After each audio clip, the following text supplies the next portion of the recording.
proche de vous, les reportages qui vous immergent au cœur des Saintes Écritures vous souhaitent la bienvenue en Israël.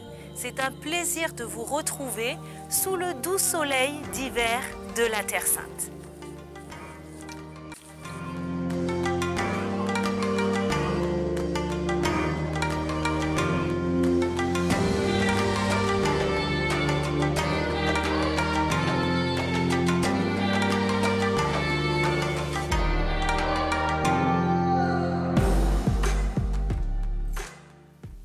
Dans un précédent épisode, nous avons découvert le site archéologique de Soucia. Aujourd'hui, nous sommes encore dans son sein, mais la mission sera différente. Avec l'aide d'Ora, nous allons tenter de percer le mystère de la ville de Soucia. Qui étaient les habitants de cette ville? Bonjour Ora. Bonjour Stéphanie.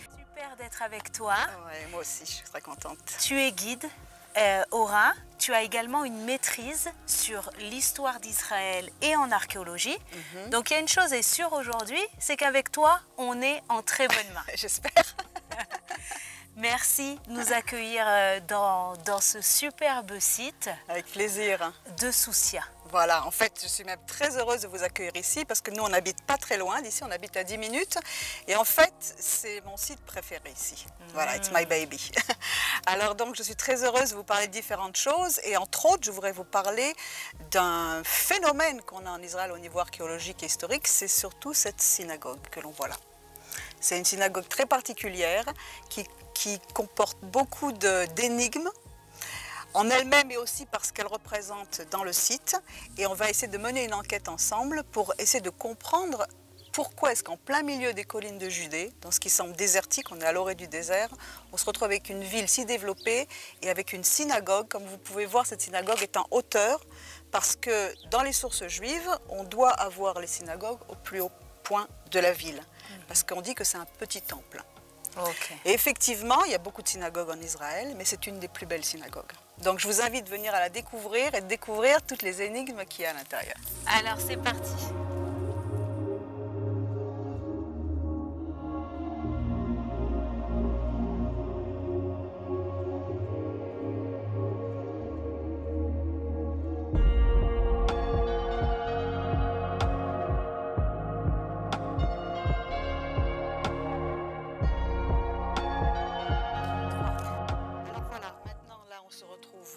Dans la cour de la synagogue, et si tu peux regarder un petit peu, tu vois qu'il y a plusieurs arches et on a plusieurs choses différentes déjà pour mener notre enquête, d'accord? Parce qu'on mène une enquête.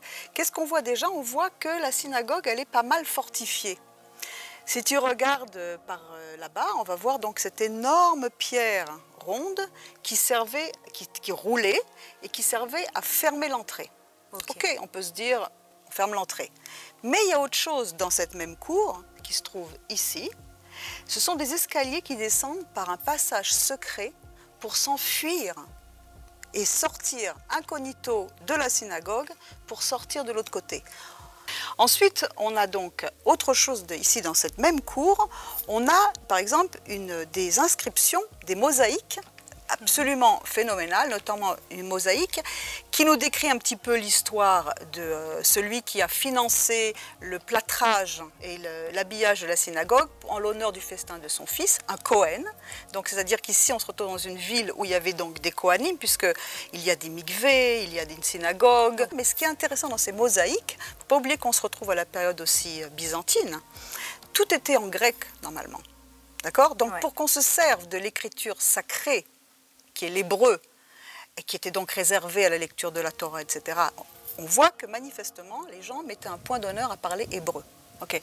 Alors, et d'autant plus, maintenant, nous avons encore autre chose. Nous avons donc l'ascension à la synagogue. Voilà, il y a des colonnes, etc. Et on va voir à l'intérieur qu'il y a des mosaïques, de nouveau, qui sont de nouveau écrites en hébreu.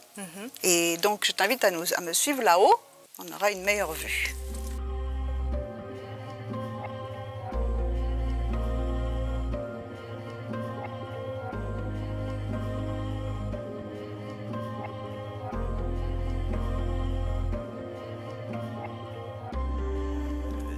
On a une vue d'ensemble d'ici, de cette mosaïque, qui nous parle de plusieurs choses différentes. Une notamment qui se trouve en dessous, celle-ci, où on voit apparaître les lettres hébreux L, Aleph, Lamed, et avec une queue de lion. On ne voit plus que ça. Mais ça, elle a été recouverte par une autre mosaïque. Mais une queue de lion avec la terminaison d'un mot hébreu en L, c'est bien entendu le symbole eschatologique par excellence, qui est le livre de Daniel, qui nous parle de la fin des temps. Donc ici, on a donc cette synagogue, elle est ouverte à l'est. Les écritures sont en hébreu, alors qu'on se retrouve dans un contexte byzantin où tout le monde parle grec. Okay.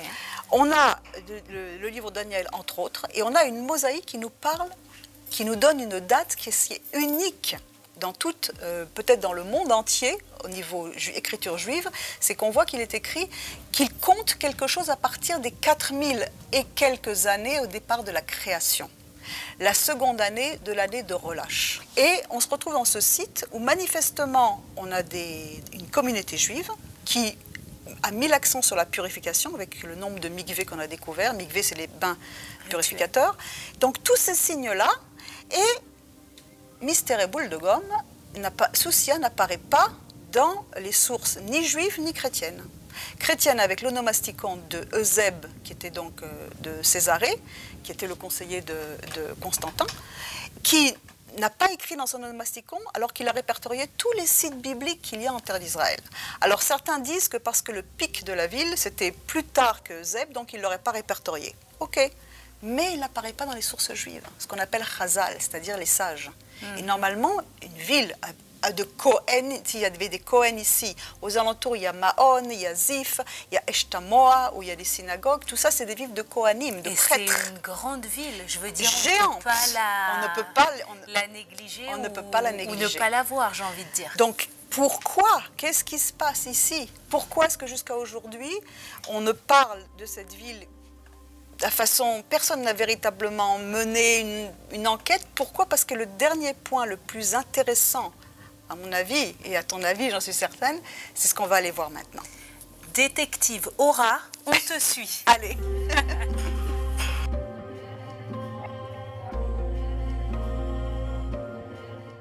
arrivé maintenant à la fin de l'énigme.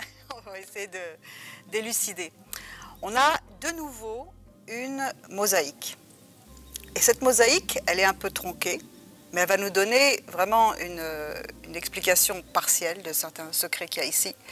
Et cette mosaïque, elle est écrite non pas en hébreu cette fois-ci, mais en araméen. Et pour une raison X, qu'on va peut-être comprendre, cette mosaïque, on n'en parle pas souvent. C'est-à-dire que les archéologues, ceux qui s'occupent du site ici, quand on parle Soussia, on parle de toutes les autres mosaïques, mais celle-ci, elle est tenue souvent en sourdine, elle est souvent mise en sourdine. Alors pourquoi? Qu'est-ce que c'est? Qu'est-ce qu'il pourrait faire?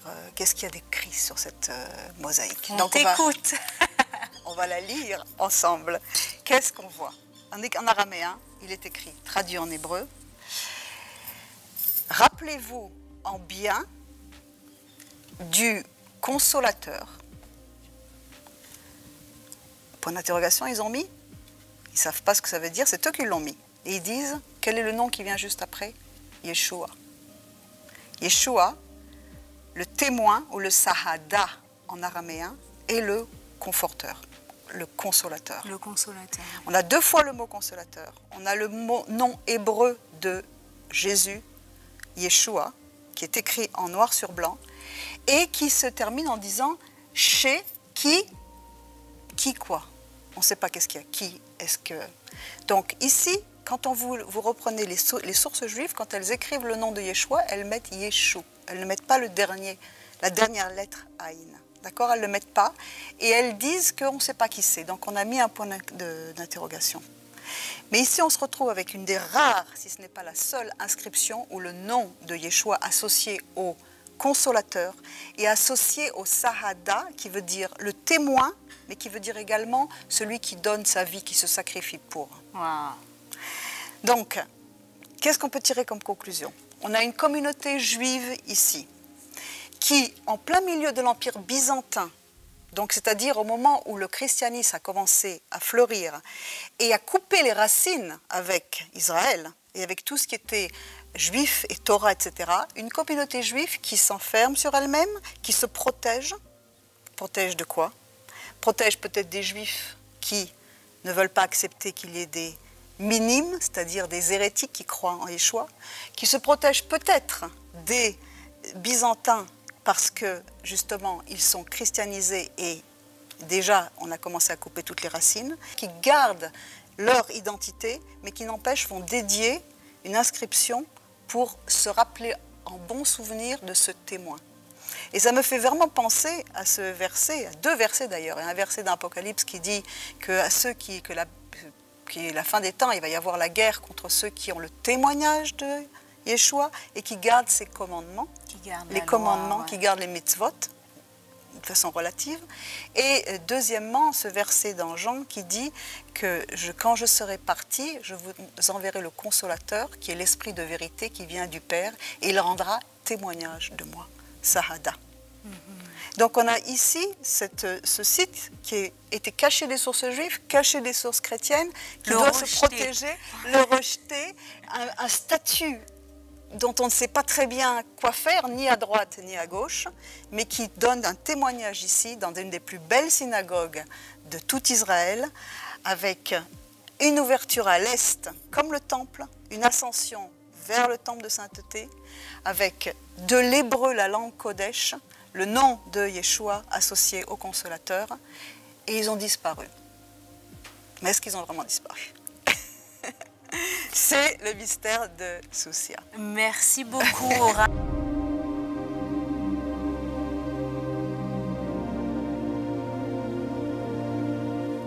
J'espère que cette enquête vous a plu et vous a permis vraiment d'avoir un gain de connaissances sur la terre d'Israël et sur les récits bibliques. Les amis, on continue dans notre apprentissage léat, doucement, doucement, de l'hébreu. Aujourd'hui, vous allez apprendre le mot sod, qui veut dire secret. Alors, à très bientôt à Jérusalem.